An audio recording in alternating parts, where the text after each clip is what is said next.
The soft morning light seeped through the dusty panes of the Bennett home in Ridgefield, Connecticut, casting pale streaks across old wallpaper and forgotten memories. Julia Bennett, now 60 and moving more slowly than she once did, led the way up the narrow, creaking staircase that groaned beneath her cautious steps. Each footfall echoed with the weight of the past. Behind her, her husband Richard followed, his phone pressed tightly to his ear as he finalized arrangements. "Yes, that's right," Richard murmured into the phone, his voice a blend of formality and fatigue. "Tomorrow morning, 8 a.m. sharp. The movers should be here by then." He paused to listen. "Yes, we'll be ready. Everything will be packed." A quiet thank you followed, and he slipped the phone into his jacket pocket, his eyes already on his wife. Julia reached the attic door, its handle cold and stiff with age. She pushed it open, and a cloud of thick dust swirled up into the air, catching in her throat and forcing a harsh cough. The attic was a time capsule. Boxes leaned precariously against the slanted walls, their corners softened by time. Beneath yellowed sheets, old furniture sat like draped phantoms, unmoving witnesses to years of grief and stillness. 15 years, Julia whispered, more to herself than to Richard. The words hung in the attic air like a prayer or a curse. Richard moved closer, placing a steadying hand on her shoulder. "I know," he said gently. "That's why we need this. A new start, a clean slate, far from all the shadows." His voice held conviction, but behind his eyes lingered the same sorrow that had never really left them. The move had been planned for months. Oregon would be different, quieter, slower, and unmarked by the unbearable silence that had followed their daughter's disappearance. Julia gave a small nod, though her heart rebelled. This house, for all its haunted corners, was the last place Sophia had been truly real. With practiced resignation, she picked up an empty box and began filling it with photo albums. Her hands hesitated over one, the album of Sophia's childhood. Richard busied himself across the attic, sorting through long-forgotten holiday decorations, none of which had been used since their daughter's disappearance. It had been the spring of 1975 when their 12-year-old daughter Sophia vanished into thin air. One moment she was laughing with her choir friends after a regional spring concert. The next, she was gone. No witnesses, no leads, no Cello. "Richard," Julia called suddenly, her voice sharp with the surprise of recognition. In the far corner of the attic, cloaked in cobwebs and blanketed in dust, stood a forgotten object. A cello. Julia approached as if the instrument were sacred. She reached out slowly, her breath catching in her throat. "It's her first cello," she whispered, her fingers trembling. Not the polished one she used for concerts. This was the beginner's model, the one we got her when she was just 7. Richard joined her, his heart swelling with memory. "I remember," he said softly. "We didn't want to spend too much in case she changed her mind, but she never did. She loved it more every day." By the time Sophia turned 9, she had earned a professional-grade cello, a gift to honor her dedication. That was the one that disappeared with her. The police never found it. Richard bent to lift the old cello. The case sat nearby, untouched, but as he lifted the instrument, he paused. Something didn't feel right. A soft rattling came from within. He frowned and gently shook the cello. The noise persisted. "There's something inside," he said, half to himself. He tilted the cello, peering into the narrow F-holes on its body. Even with the attic light switched on, he couldn't make out what lay hidden within. Julia stepped closer, concern wrinkling her brow. "What are you doing?" "I think there's something in here," he replied. "I need to open it." Julia recoiled slightly. "Break it? No, Richard, it's her memory. Her first cello. We should preserve it." But Richard was already moving, his mind racing. Something in his gut, father's instinct or desperation, told him this wasn't just nostalgia. He found the old toolbox tucked behind a trunk and pulled out a thin pry bar and a small hammer. "I need to know," he said, his voice low. "What if it's important?" Carefully, he began to work, applying gentle pressure with the pry bar. The glue, weakened by age and time, surrendered more easily than expected. Bit by bit, the top of the cello came free, revealing its long-held secret. "There," he said, reaching inside. His fingers touched paper. He pulled out 3 envelopes, yellowed at the edges but intact. Each was addressed in a familiar, looping script. "To Sophia Bennett." Julia gasped, her hand covering her mouth. The room suddenly felt smaller, the air heavier. The cello, long silent, had finally spoken. Julia gasped, the breath catching painfully in her throat. "What are these?" she whispered, though her trembling hands were already reaching for the first envelope. It wasn't sealed. Her fingers, lined with years of grief, unfolded a sheaf of delicate yellowed pages. Letters. Dozens of them. Richard, standing close behind, gently took the top letter and began to read aloud. "My dearest Sophia," he began, his voice tight with emotion. "When you play your cello, the world stops spinning. Your music fills my heart with a joy I never knew existed." They sat together in stunned silence, reading letter after letter. Each one was written in flowing, almost poetic handwriting. The words were tender, romantic, infused with deep admiration and longing.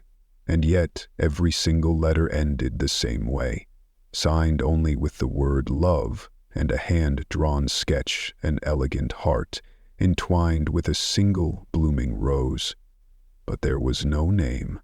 No signature, no hint of who had written them. "She had a boyfriend?" Julia breathed, barely able to say the words. "Our 12-year-old daughter had a boyfriend, and we never knew."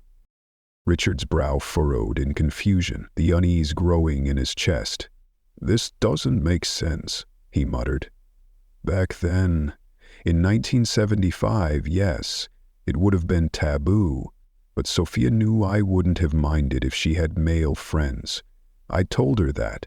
Why would she hide this from us?"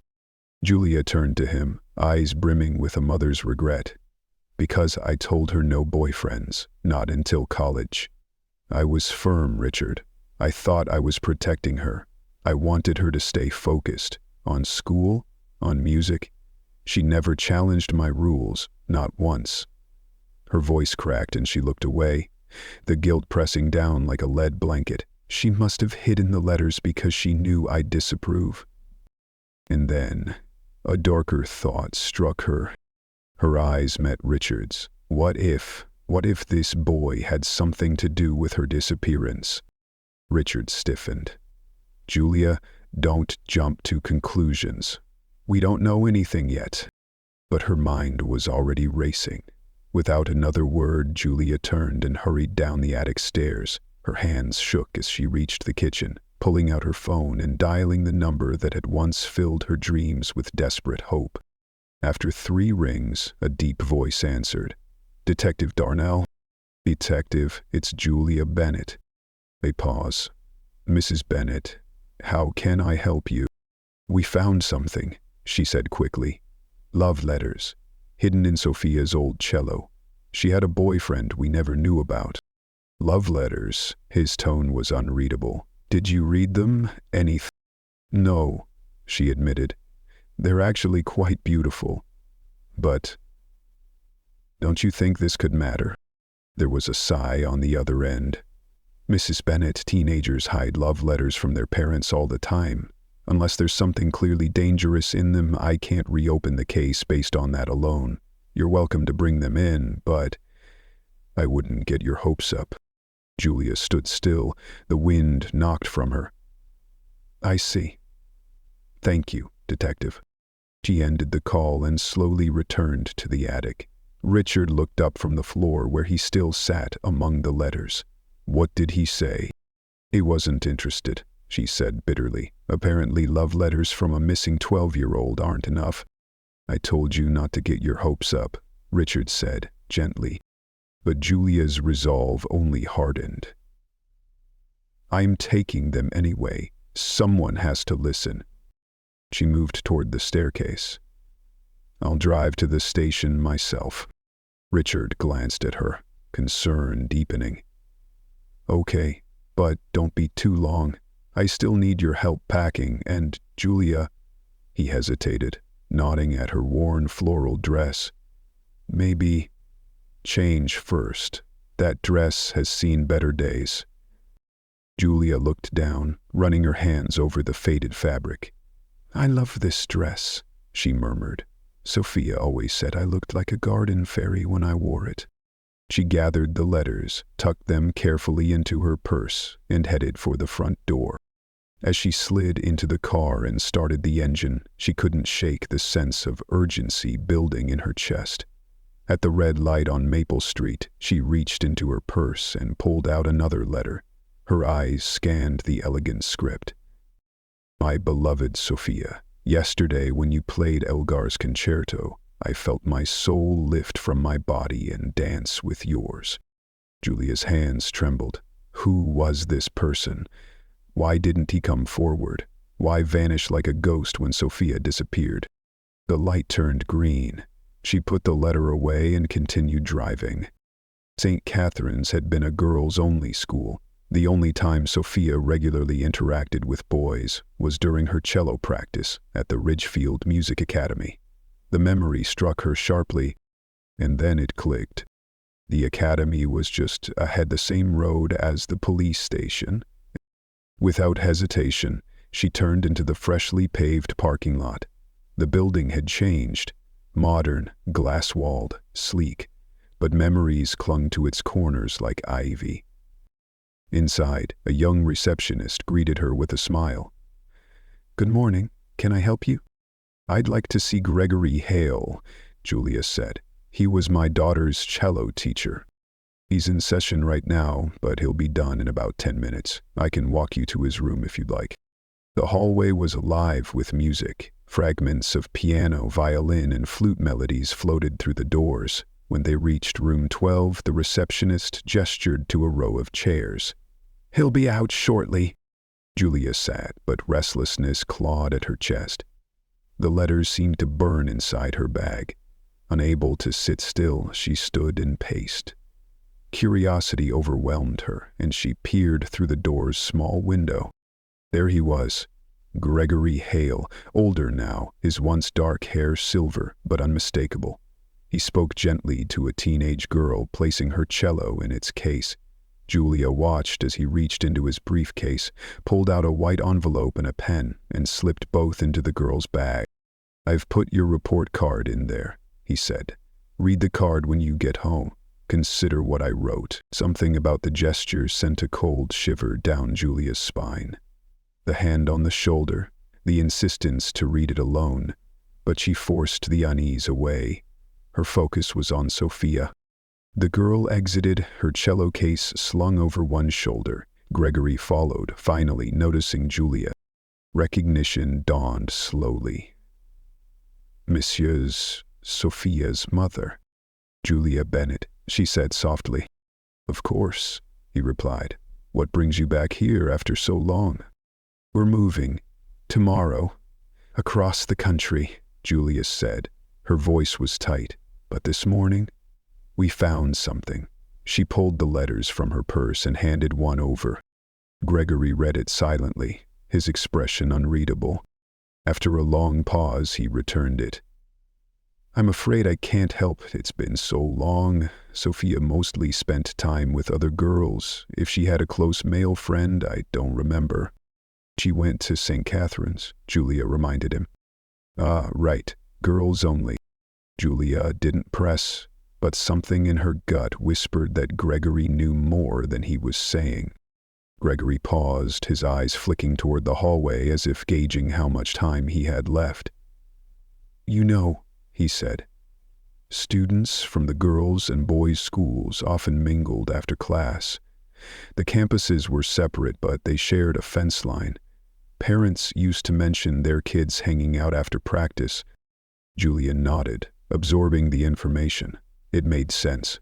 Sophia might have met someone that way, casually, innocently, under the radar of adults too focused on carpool schedules and PTA meetings. She was about to press further, another question forming on her lips, when Gregory glanced at his watch.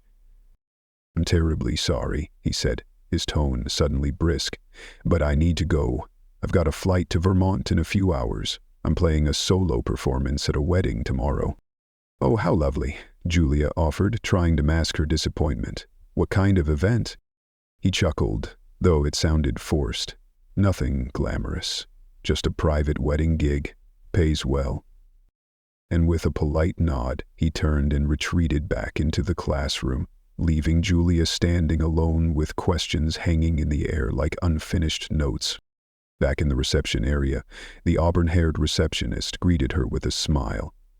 "Did you find Mr. Hale?" "Yes, thank you," Julia said.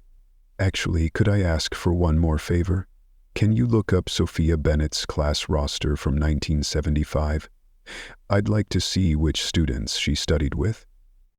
The receptionist's face softened, her tone warm. "Of course, Mrs. Bennett. I know about your daughter's case. Everyone in Ridgefield does. I'll help however I can." As she typed, Julia noticed the girl from earlier, Grace, sitting in the lobby. The teen's long, dark hair curtained her downcast face as she read a small card, her fingers brushing the envelope resting on her lap. Julia remembered Gregory's odd instruction, only read it at home. But here Grace was, reading it in plain sight. Julia debated approaching her, but hesitated. The girl looked so solemn, fragile, like speaking might shatter something in her. "Here we are," the receptionist said. Sophia's closest classmate records show two names, Francesca Chan and Timothy Pickhold. Julia blinked. "Timothy. The police spoke with him back then. He was questioned extensively. They cleared him." "You've always been so kind," Julia added. "My husband and I—" Suddenly the front door banged open. A sharply dressed man stormed inside, his energy like a slap of cold wind. "Grace, let's go," he snapped. "What are you reading?" Startled, the girl quickly slid the card back into its envelope and stood. Her father strode toward her, impatience radiating off him like heat. Just before they left, Julia glimpsed him yanking the envelope from Grace's hands. He tore the card out and began reading it himself, his face darkening with fury. "Don't worry about them," the receptionist said quietly. "That's her father. He's always in a rush." "She looked so sad," Julia murmured. "She always does," the receptionist replied, her voice tinged with pity. "She's under so much pressure. Her dad expects perfection." Julia watched the Mercedes peel out of the lot, but something gnawed at her. The card, Gregory's words, the father's rage, and most of all, the raw sadness in Grace's eyes. Drawn by instinct and something deeper, perhaps the unrelenting pull of a mother's intuition, Julia walked to the waste bin by the exit. She hesitated, scanning the lot. No one was watching. She lifted the lid. There it was, the crumpled envelope and card, lying on top of discarded coffee cups and sandwich wrappers. She grabbed them and stepped aside, her heart racing. The envelope was oddly waxy. Not paper, not quite plastic either, something in between, and it bore a neatly typed name. Grace W. Hart. Julia opened the card. It wasn't what she expected. At first glance, it seemed mundane, a standard progress report from Ridgefield Music Academy. Letterhead, formal tone, structured feedback. Grace's technique remains inconsistent, bow control weak during allegro, intonation issues persist. Not ready for level 7. Recommendation, Continue at current level. Julia's heart ached. No wonder the girl had looked so defeated, and no wonder her father had been furious. The pressure to succeed, to be flawless, it could crush a child. She was about to fold the card when something near the bottom right corner caught her eye. A stamp. Sided. Subtle, but instantly familiar. It was a heart pierced by a rose. Her breath hitched. Hands trembling, she rushed back to her car. Inside, she pulled Sophia's letters from her purse and laid them across the dashboard. She positioned Grace's card beside them. Then she stared. The design wasn't identical, but it was unmistakably related. Sophia's letters had hand-drawn symbols, each heart and rose combination slightly different, crafted with pen and care. Grace's card bore a uniform stamp, clean, precise, manufactured. But the curve of the stem, the tilt of the rose, the thorns, the number of leaves, too similar to be coincidence. She needed to confront Gregory, immediately. Grabbing the card, she stepped out of the car and headed back toward the academy, only to freeze. Gregory was emerging from a side door, cello in one hand, briefcase in the other. He moved with haste, a cell phone wedged between his ear and shoulder. Julia edged closer, just in time to catch a few words through his open car window.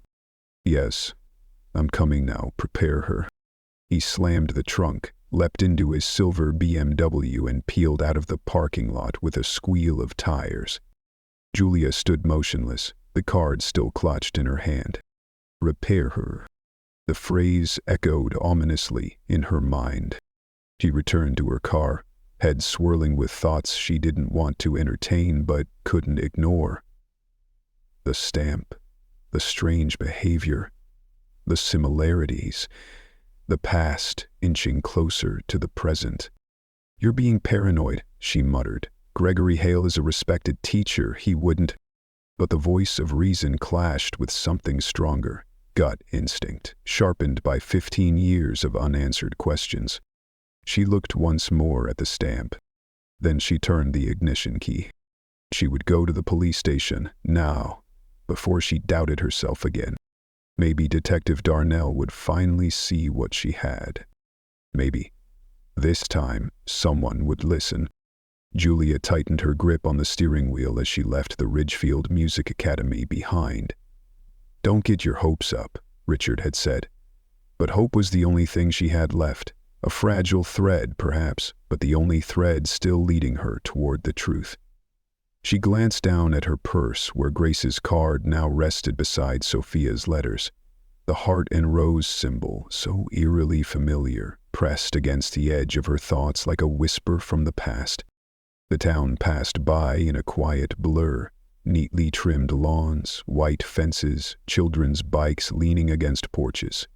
As she approached Millwood Park, she instinctively slowed. A flash of motion near the swings caught her eye. There, sitting alone on a creaking swing beneath the skeletal frame of an old oak, was Grace Hart. Her cello was out, cradled between her knees, its bow gliding over the strings with slow, aching strokes. The melancholy notes of Bach's Suite No. 1 drifted into the wind, haunting and fragile, like a confession. There was no sign of her father's black Mercedes. Julia pulled over and parked. A warning bell rang in her head. Why would a teenager sit alone in a deserted park with an expensive cello? She stepped onto the grass and walked quietly toward the swings. Grace didn't look up. She just kept playing. "Just leave me alone," Grace said flatly, her voice devoid of emotion. Julia didn't stop. "I saw you earlier, at the music academy," she said gently. Grace finally glanced at her, eyes narrowed, suspicious. "So, I saw your father take you. Now you're here. Alone. Why?" Grace turned away. Her fingers clutched the cello's neck as if it were a lifeline. "It's none of your business." Julia sat on the swing beside her, letting the silence breathe between them.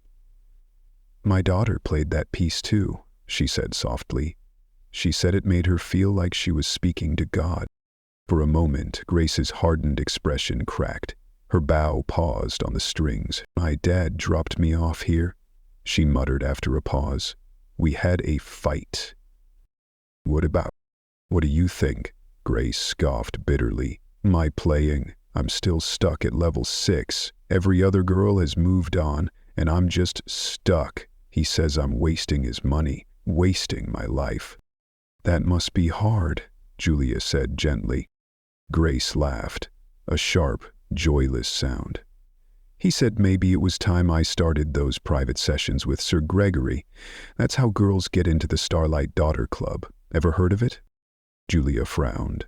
The name had an unsettling theatricality to it. "No? Is that part of the academy?" Grace shook her head. "Not officially. It's Gregory's own thing. He handpicks girls, only certain girls. They go to his private studio, then suddenly they get solos, awards, scholarships. Everyone talks about it like it's this secret shortcut." "And you haven't done it?" Julia asked. Grace looked at her, her jaw set. "Because I didn't want to. I wanted to earn it the real way, not take whatever special help those girls are getting." Julia reached into her purse. "I think I have something of yours." She pulled out the crumpled report card and handed it over. "I found it in the trash, after your father threw it away. I'm sorry. I was curious." Grace's eyes widened. "You took this out of the trash? That's messed up. Why would you even do that?" "Because I saw Gregory give it to you, and I heard him tell you to read it only at home. That's not normal for a progress report." Grace stood abruptly. "You're stalking me. That's what this is. You're creepy." "I'm not stalking you," Julia said firmly, standing as well. "I lost my daughter 15 years ago. She played cello. She studied with Gregory too. She vanished. And I found something strange in her old cello. Letters with a symbol almost identical to the one on your card." Grace stared at her. Silence stretched between them. "I'm sorry about your daughter," she said eventually. "But I really can't handle this right now. I have enough problems." Then, as if deciding something, she added, "But thank you for caring. I've made up my mind. I'll go to Gregory's studio and take those sessions." Julia's stomach dropped. "Wait, let me drive you." Grace hesitated. "No offense, but you showing up everywhere's not helping." Julia looked around the empty street. "Grace, this is a quiet area. No taxis, no buses. Let me at least get you there safely." Grace scanned the park. There were no cars, no other people. "Fine," she muttered, "but I want to go to Gregory's studio." Julia blinked. "But Gregory told me he was leaving for the airport."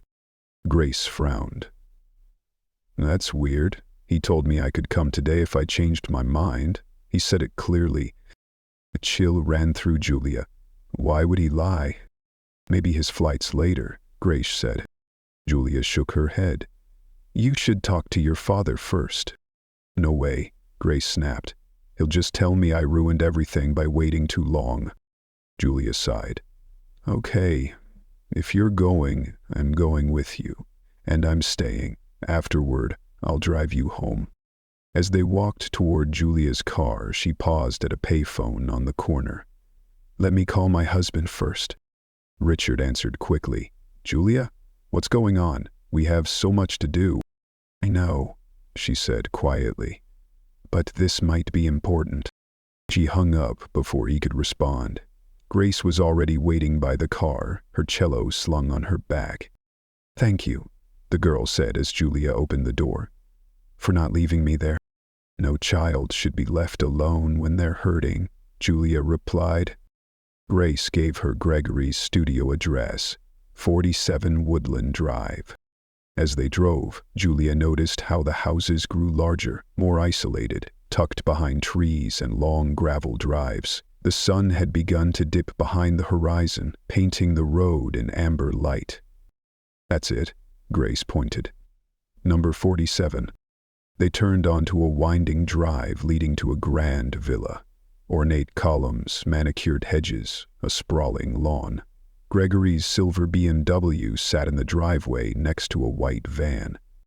"Guess he hasn't left," Julia murmured. They stepped out. Music filtered from the house, cello and piano, intertwining in a haunting duet. Julia's heart jolted. She recognized the melody. Elegy. Sophia's favorite. But it was different. Looser. Freer. Improvised. Grace walked confidently to the door and knocked. A moment later, a woman in a housekeeper's uniform opened it. "We weren't expecting anyone," she said in accented English. The music inside stopped. Gregory appeared behind her, cello in hand. His face changed the moment he saw them. "Mrs. Bennet? Grace?" he asked, surprised. "Do you two know each other?" Julia nodded slowly. "It's a long story. I thought you said you had a flight." He blinked. "Yes. But not until later this evening." Gregory glanced uneasily back into the house.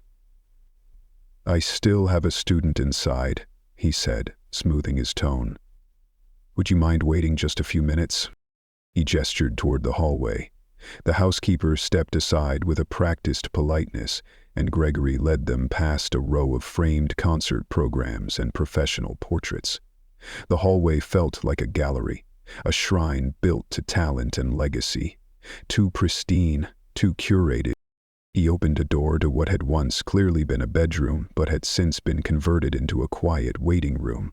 Soft chairs lined the walls, a small sofa anchored the far side, and more photographs filled the space. Gregory posing with a series of young female students, each holding a cello or violin, each frozen in a moment of pride. "Please, make yourselves comfortable," he said, offering his signature polite smile. "I'll be with you shortly." The door clicked shut behind him. Grace and Julia sat on the sofa, the weight of unease pressing down harder than any silence. As Grace reached into her bag to glance again at her report card, her fingers brushed something unexpected. "What's this?" she said, holding up a sleek metallic pen. Its design unusually expensive looking, more like a tool of status than a school supply. Julia leaned closer, her pulse rising. "I saw him slip that into your bag at the academy, right after he gave you the envelope." Grace turned to her, suspicion in her eyes. "So, you really were watching me?" "Not you," Julia clarified. "Him. I was watching the teacher." Grace turned the pen in her hand and twisted the cap. A soft purple glow lit up from one end. Julia's eyes widened. "It's an ultraviolet light, a black light pen. Let me see your card again." Grace handed it over hesitantly. Julia held the glowing pen above the surface of the card. First the front, nothing. Then she flipped it. Faint markings shimmered to life across the back of the card. Both women leaned in. "They see a student. I see my star. My daughter of sound. Come, and we'll shine together, my love." Beneath the message was a hand-drawn symbol, a heart pierced with a rose stem. Grace recoiled like she'd been slapped. "Oh my God!" Julia's hands trembled, her breath stilled in her lungs. It wasn't just similar, it was identical. The same hand, the same line work, the same delicate etching of the rose's thorns. It was the exact symbol from Sophia's letters. She stuffed the pin deep into the couch cushions.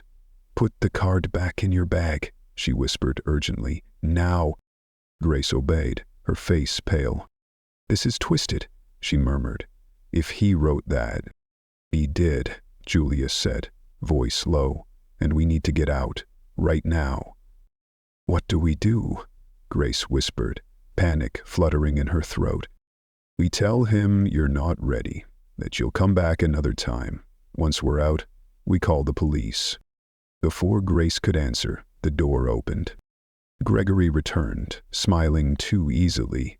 "Sorry for the delay," he said. "Now, what brings you both here today?" Grace hesitated, her mouth dry. I thought I was ready to talk about the sessions, but I'm not." Julia jumped in. Yes, she just needs a little more time to think. Gregory studied them, eyes narrowing ever so slightly. "That's fine. But Grace, your father called me earlier. He's very concerned. He wants results. Since you're already here, I think we should talk about your progress. Just for a moment." He turned to Julia, gesturing smoothly. "Would you mind waiting outside? I'd prefer to speak to Grace privately about her development." Julia's heart began pounding. No, she cannot be alone with him. But refusing now could tip her hand. "I'll wait outside," Julia said evenly. "I need some air." She stood and walked out before he could object. She didn't pause until she stepped into the open air, her lungs finally expanding with the first clean breath in minutes. The moment she was out of sight, she broke into a near run toward her car. As she passed the garage, she spotted the open door. Inside, the housekeeper was loading boxes into the white van. But something else caught Julia's eye.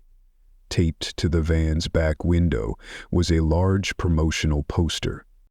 Gregory Hale and Amelia Dawson, Masters of Classical Harmony. Amelia Dawson. The name rang a distant bell. Julia stepped closer. The young woman in the poster held her cello with a familiarity that sent chills through her bones. Her expression was serene, focused, and though her hair color had changed and her frame had matured, Julia knew those eyes. She turned toward the back of the garage. Propped against the wall was a cello, a 3/4-sized professional model, with a distinctive wood-grain pattern. Julia stepped closer. Her breath stopped. There, just below the tuning pegs, a tiny scratch. Sophia's scratch, from the time she'd banged it on a music stand and cried for an hour. Julia's legs nearly buckled. This was Sophia's cello. She couldn't stop now. Grace was still inside. Time was ticking. She sprinted to her car, peeled away from the drive, and sped through the quiet streets in search of a payphone. The minutes bled like lifetimes. Finally, outside a small convenience store, she found one. Her fingers fumbled with the change. The line rang. "Police emergency."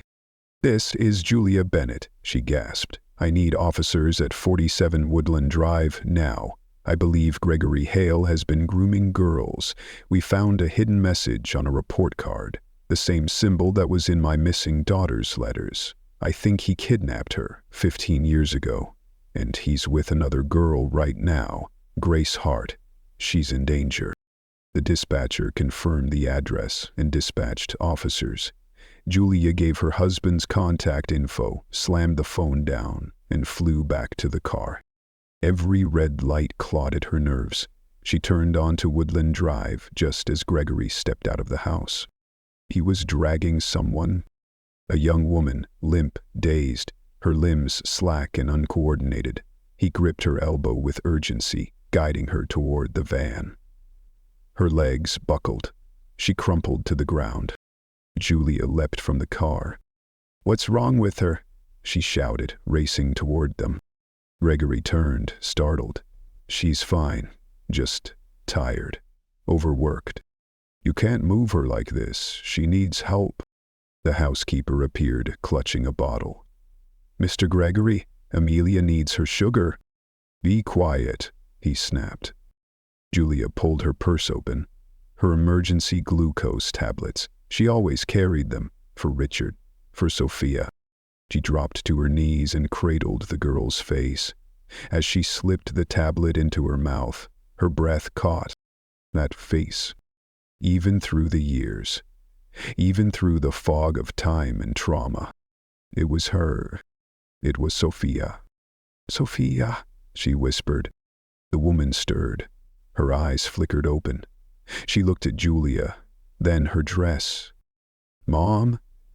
Her voice was paper-thin. "Why are you still wearing that shabby old thing?" Julia broke into sobs. "Yes, sweetheart, it's me." Sophia blinked again. "I practiced too much. Didn't eat. Gregory said we had to go." Performance. Police sirens split the air. Gregory cursed and bolted for the van. He shoved Julia aside. She fell hard, but scrambled to her feet, waving down the police car that roared around the bend. "Stop him!" The cruiser flew past her in pursuit, tires screaming. Julia turned back to Sophia, who lay in the driveway, slowly regaining color. Another car pulled up. Richard leapt from it, pale with confusion. "Julia, what's happening?" "It's her," Julia sobbed. "It's our daughter." Richard collapsed to the ground beside her. "But she's—" "I know," Julia said. "But she's real.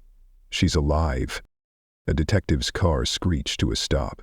Darnell emerged, barking orders. Officers surrounded the property. "We have Gregory Hale in custody," Darnell called, trying to flee in the van. Julia stood shakily. "The pen's in the sofa cushions. Use it on Grace's card. It reveals hidden messages, just like Sophia's letters." Paramedics emerged from the house, wheeling a second gurney. It was Grace. Unconscious, sedated, but alive. She was in an upstairs room, an officer said. "Looks like he was preparing to take her too." Julia stood frozen. Tears spilled down her cheeks as she looked from Sophia to Grace, one rescued from the past, the other saved just in time. Her voice barely a whisper. No more silence. "You have to contact her father," Julia said urgently to the officer, her eyes flicking between Grace and the ambulance. "I'll go with her to the hospital. Just, please, make sure he knows." Detective Darnell stepped forward, his face somber but focused. "We'll notify the parents, but first we need statements. It's protocol." A paramedic approached. "We should examine this young woman too," he said, nodding toward Sophia. They checked her vitals, pricked her finger. "No physical injuries," the paramedic reported. "Just recovering from hypoglycemia. She's stable now." Darnell opened the door to his patrol car. "Let's go to the station. We'll ensure Grace's parents meet her at the hospital." Julia hesitated. Her heart twisted with guilt as she glanced at Grace being wheeled into the ambulance. Again, she had to leave a girl behind. But this time, the authorities were listening. This time, she wasn't alone in the fight. She turned to Sophia and reached out, helping her to her feet. Her daughter, her little girl, was alive. After 15 years of silence, she was here. At the police station they were separated, interview rooms, fluorescent lighting, blank notepads. Julia sat with Darnell and another officer, the walls of the windowless room pressing in. "Start from the beginning," Darnell said. His voice was different now, more attentive, more human. "How did you end up at Gregory Hale's home?" Julia told everything. The cello, the letters, Grace, the pen, the hidden message. Every detail she'd pieced together in the last 24 hours. Darnell took notes carefully, his expression hardening with every fact. "Our preliminary investigation and Gregory's initial confession," he said, "have allowed us to reconstruct most of what happened. In 1975, after the spring concert at the Ridgefield Conservatory Gala, Gregory led 12-year-old Sophia to a lower rehearsal hall. He told her he needed help retrieving a score." Julia winced. "We were upstairs, having wine, chatting with other parents." "We were right there." Darnell nodded grimly. The room he lured her to had an unused staff door leading to a rear lot. Gregory had sedated Sophia, a drug to calm her nerves, he claimed. Then he placed her into a modified cello case he had spent months designing. Julia's mouth went dry. "He wheeled her out." "In a cello case?" The building's rear was unmonitored, no cameras, no witnesses. But how did he hide her for all these years? The property where she was found was inherited, Darnell explained. Isolated, just outside Ridgefield. He told neighbors she was his niece. Amelia Dawson, suffering from trauma, abandoned by her family. The housekeeper, Ava Moreno, was paid generously. She truly believed she was helping. Julia nodded slowly. She gave Sophia the glucose. She cared. Gregory homeschooled Sophia, Darnell continued, kept her isolated, controlled her environment completely. He trained her obsessively in music, took her to remote venues, small performances, always under aliases, with heavy makeup and altered hairstyles. He faked documents, ID, medical records. Julia's voice cracked. What did he do to her? The detective's eyes darkened. He created a delusional narrative, called her his starlight daughter, his treasure. We believe he physically isolated other girls, but only kept Sophia long-term. She was the embodiment of his twisted replacement for the daughters he lost in a car crash in 1968. Julia blinked. That's why... The cello. His eldest played cello, didn't she? Darnell nodded. He sought out prodigious young musicians, girls who resembled his daughters. He groomed them, offered praise, promises of fame. With Sophia, he went further. Emotional control, psychological pressure, complete dependency. No one suspected him, Julia said bitterly. He was a scholar, a judge, a mentor. We believe he falsified Grace's report cards, too. Darnell added, kept her from progressing, forcing her toward private sessions. We're investigating that now. Julia's shoulders sagged. Grace said there were others. We've contacted every girl who took private sessions. Interviews are underway. So far, no other long-term captives, but signs of inappropriate conduct are emerging. When the interview ended, Julia found Richard and Sophia waiting. Her daughter sat quietly, her posture defensive, uncertain, as though any moment might vanish again. Julia took her hand gently. Sweetheart, can you tell us? Why did you go with him? Sophia's voice was quiet, cracked with the echoes of a stolen adolescence. I didn't understand. I was 12. He said I was special, that I could be famous. He was so kind. He said he loved me. Like a boyfriend, not the grown-up kind, just someone who believed in me. Richard's face broke. He pulled them both into a trembling hug. None of this is your fault. A soft knock at the door, an officer entered. We can take you to the hospital, to check on the other victim. Yes, Julia said. We need to see Grace. The hospital was quiet under dimming sky. Grace lay in a bed, pale but safe. Her father sat beside her, crying openly, whispering apologies. I'm so sorry, Grace, he said. I never listened. I only pushed. Julia approached. Grace turned to her, a faint smile rising on her lips. Thank you, she whispered. Julia sat beside her. Without you, I never would have found Sophia. We were leaving Ridgefield tomorrow. We almost missed this. Grace's father looked up. Your daughter. She's incredible. You should be proud. Julia turned to him. And you should be proud of yours. Grace saw through the lies. She refused to take the shortcut. That takes strength. He nodded, tears streaking silently. She's stronger than I ever was. Richard took Julia's hand. We should cancel the move. Yes, she said softly. Sophia needs this place. So do we. Sophia sat between them, not quite whole, but no longer missing. Her cello, the instrument that was once her voice, her prison, her salvation, now waited to be rediscovered on her terms. Grace extended a tentative hand. Maybe.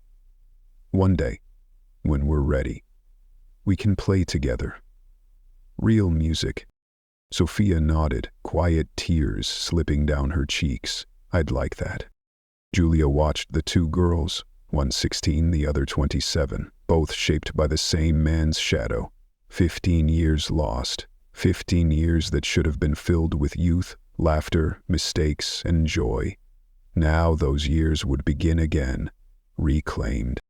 There's a special kind of strength, Julia said gently, in refusing to let others define your worth. Grace, you knew something was wrong, even when the world told you otherwise. And Sophia? She reached for her daughter's face, brushing away a tear. You survived. You carried music in your heart when you had nothing else. That takes a kind of courage I can barely understand. Grace's father looked at them all and whispered, "Success doesn't mean trophies.